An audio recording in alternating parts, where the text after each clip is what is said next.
Assalamualaikum warahmatullahi wabarakatuh. Kami dari kelompok 2, perkenalkan nama saya Umi Malia dan rekan saya Muhammad Arfan Maulani. Di sini kami akan menjelaskan materi sistem development life cycle untuk memenuhi tugas analisis sistem informasi. Semoga video ini dapat dipahami dan bermanfaat. Langsung saja kita mulai. Sistem Development Life Cycle. Setiap sistem informasi yang dikembangkan memiliki siklus hidup yang menggambarkan bagaimana sistem tersebut direncanakan, dianalisis, dirancang, diimplementasikan, diuji, dan dipelihara. Kerangka sistematis ini dikenal sebagai System Development Life Cycle atau SDLC. SDLC berfungsi sebagai roadmap bagi analis sistem, pengembang, dan manajer proyek untuk memastikan setiap fase pengembangan memiliki keluaran yang jelas, terdokumen, dan terukur. SDLC adalah a framework defining tasks each step in the software development process, Freshman and Maxim 2020. Sedangkan Kendall 2022 menjelaskan bahwa SDLC menyediakan panduan terstruktur agar pengembangan sistem lebih efisien, terkendali, dan dapat memenuhi kebutuhan pengguna. Mengapa SDLC penting? Yang pertama, menjamin keteraturan tahapan pengembangan sistem. Yang kedua, mengurangi risiko kesalahan analisis dan implementasi. Ketiga, memberikan kerangka kerja evaluasi tiap fase. Tanpa SDLC, proyek sistem sering mengalami scope creep dan ketidaksesuaian kebutuhan pengguna. SDLC membantu tim memastikan setiap tahap terdokumentasi dan tervalidasi dengan baik sebelum melanjutkan ke tahap berikutnya. Contoh, kegagalan proyek ERP karena tidak adanya fase analisis yang tepat. Hubungan SDLC dengan analisis sistem. Analisis sistem adalah tahap kunci dalam SDLC untuk memahami kebutuhan pengguna, proses bisnis, dan spesifikasi sistem. Tahapan utama SDLC. SDLC terdiri atas beberapa tahap utama yang menggambarkan proses logis dari ide awal hingga sistem beroperasi penuh. Yang pertama, ada perencanaan. Menentukan tujuan sistem, ruang lingkup, sumber daya, jadwal, dan kelayakan proyek. Analisis kelayakan, teknis, ekonomi, hukum, operasional dilakukan pada tahap ini.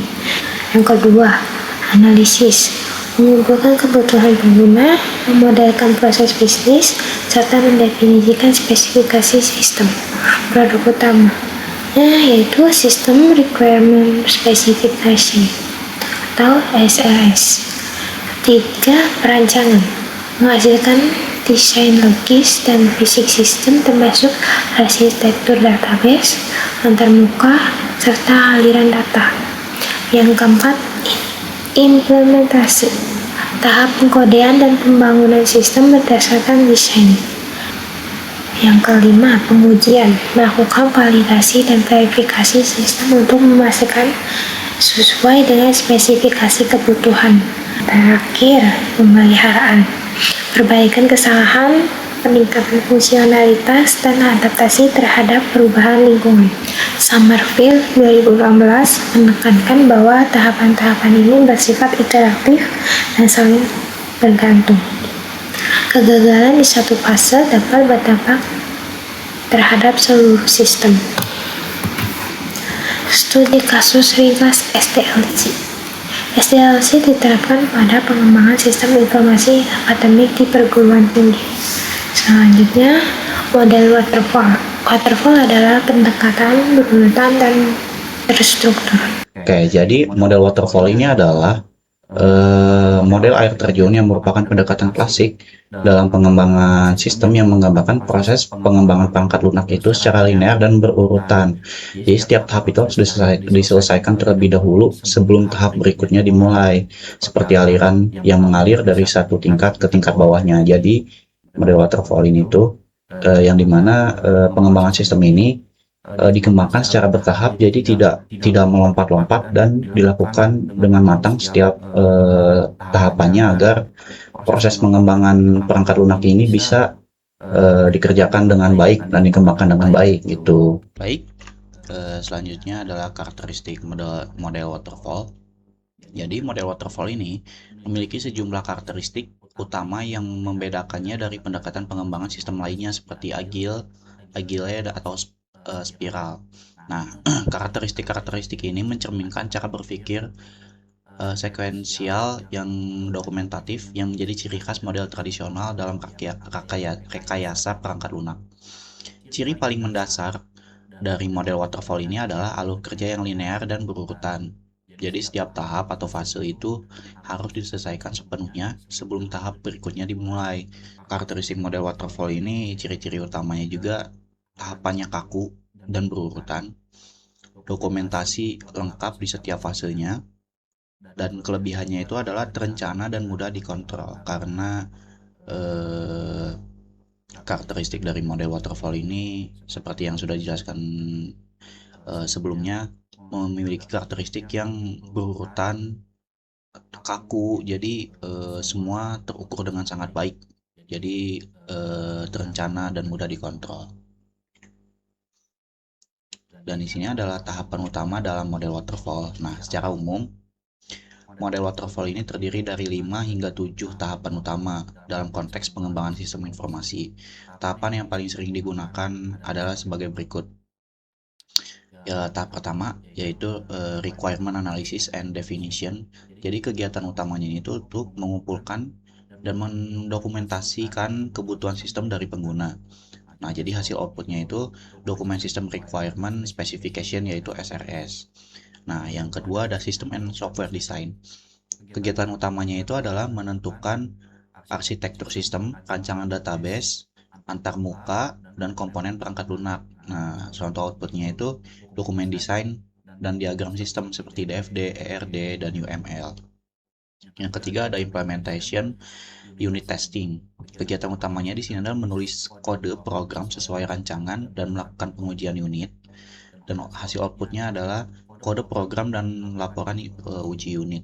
Yang keempat ada integration and system testing. Jadi di sini menggabungkan modul dan melakukan pengujian sistem secara keseluruhan. Dan hasil outputnya sistem siap digunakan. Yang kelima adalah operation and maintenance. Kegiatan utamanya itu adalah sistem digunakan oleh pengguna, dilakukan perbaikan dan perbaruan bila diperlukan. Outputnya sistem operasional dan laporan pemeliharaan. Selanjutnya ada kesesuaian dan konteks penerapan waterfall. Nah, model waterfall ini paling cocok diterapkan pada proyek sistem informasi yang memiliki karakteristik sebagai berikut. 1. Kebutuhan sistem yang sudah jelas dan stabil. Contoh, sistem penggajian, sistem kepegawaian, atau sistem akademik dasar. Yang kedua, dalam proyek ini, perubahan kebutuhan relatif kecil dan dapat direncanakan sejak awal. Nah, yang kedua tuh, lingkungan pengembangan yang terstruktur dan terkontrol. Misalnya, proyek pemerintahan, institusi pendidikan, atau organisasi dengan proses birokrasi yang ketat. Yang ketiga adalah dokumentasi formal yang diperlukan. Nah, jadi cocok untuk proyek yang memerlukan audit, validasi, atau sertifikasi sistem karena setiap tahap menghasilkan dokumen formal. Jadi penerapan waterfall ini tidak bisa sembarangan, lebih condong cocok di ketiga karakteristik yang ada di sini. Oke, selanjutnya adalah model agile. Nah, pendekatan agile ini muncul sebagai respons terhadap keterbatasan waterfall. Nah, jadi agile ini menekankan fleksibilitas, iterasi pendek, dan kolaborasi tim lintas fungsi. Nah, ini berasal dari Agile Manifesto yang menekankan 4 nilai utama di sini. Yang pertama, individu dan interaksi di atas proses dan alat. Yang kedua, perangkat lunak berfungsi di atas dokumentasi yang ekstensif.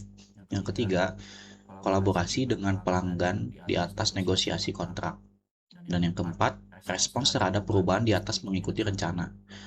Nah, di sini ada beberapa framework populer yang ada, yang itu ada Scrum berbasis sprint 1-4 minggu.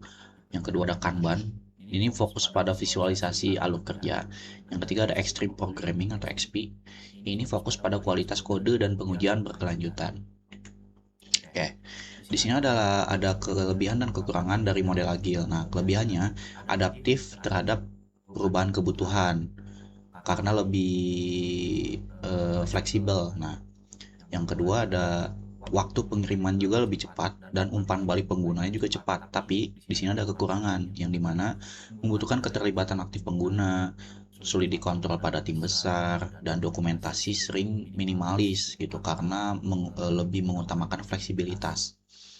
Dan contoh penerapannya di sini adalah aplikasi mobile akademik kampus yang dikembangkan menggunakan Agile Scrum dengan sprint 2 minggu. Di sini yang ketiga ada model spiral. Nah, di sini model spiral itu menggabungkan elemen waterfall dan prototyping dengan fokus pada manajemen risiko. Jadi, spiral itu bersifat iteratif. Setiap putaran spiral mewakili satu fase pengembangan lengkap.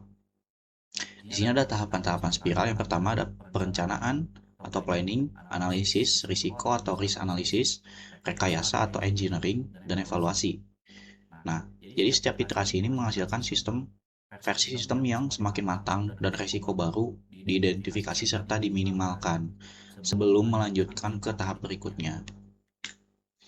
Dan di sini ada kelebihan juga dan kekurangannya. Tentu saja yang pertama kelebihannya itu manajemen risikonya komprehensif. Dan yang kedua cocok untuk proyek kompleks dan berisiko yang berisiko tinggi gitu. Nah, kekurangannya biayanya cukup tinggi dan perencanaannya sangat kompleks dan juga membutuhkan keahlian manajemen risiko yang sangat baik. Di sini ada contoh penerapannya yaitu sistem kontrol industri berskala besar yang memerlukan evaluasi keamanan dan reliabilitas di setiap siklus. Nah, di sini ada perbandingan model SDLC dari aspek kalau misalkan pendekatan linear dan berurutan. Waterfall itu lebih ke ya linear dan berurutan. Lalu agile ini lebih ke iteratif dan adaptif. Lalu spiral itu iteratif berbasis risiko.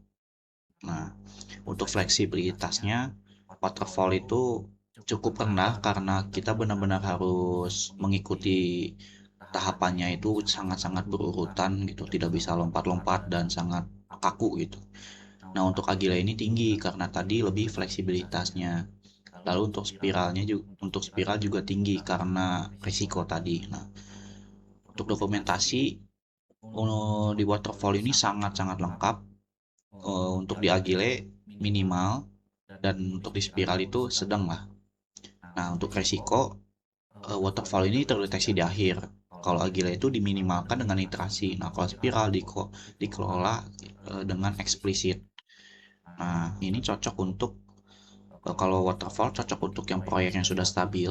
Kalau agile cocok untuk proyek yang dinamis. Kalau spiral cocok untuk proyek besar dan kompleks. Nah, ini ada pemilihan model SDLC. Pemilihan model SDLC yang tepat bergantung pada faktor berikut, yaitu ukuran proyek, kompleksitas kebutuhan, stabilitas spesifikasi, kompetensi tim, risiko, dan sumber daya. Nah, Kendall di 2022 menekankan pentingnya pemilihan model berdasarkan fit for purpose agar SDLC ini mendukung analisis sistem secara optimal. Nah, di sini juga ada peran analisis sistem dalam SDLC. Nah, analisis sistem ini berperan sebagai penghubung antara pengguna dan tim teknis.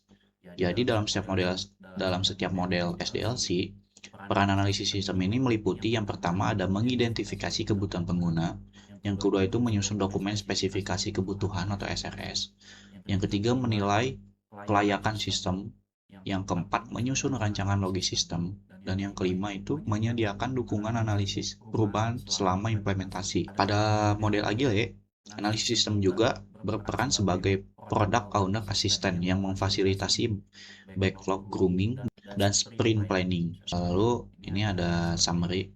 SDLC ini adalah kerangka kerja terstruktur untuk mengelola tahapan pengembangan sistem. Terdapat 3 pendekatan populer. Yang pertama waterfall, agile, dan spiral. Nah, pemilihan model juga tergantung pada konteks proyek dan tingkat risiko. Tidak bisa asal menggunakan sistem SDLC. Dari ketiga SDLC ini benar-benar harus cocok-cocokan gitu. Nah, lalu analisis sistem berperan penting dalam setiap fase untuk menjamin kesesuaian sistem dengan kebutuhan pengguna. Oke, terima kasih. Mungkin itu saja yang bisa saya jelaskan. Saya mohon maaf bila banyak kekurangan dan ada yang tidak tersampaikan dengan baik. Terima kasih. Assalamualaikum warahmatullahi wabarakatuh.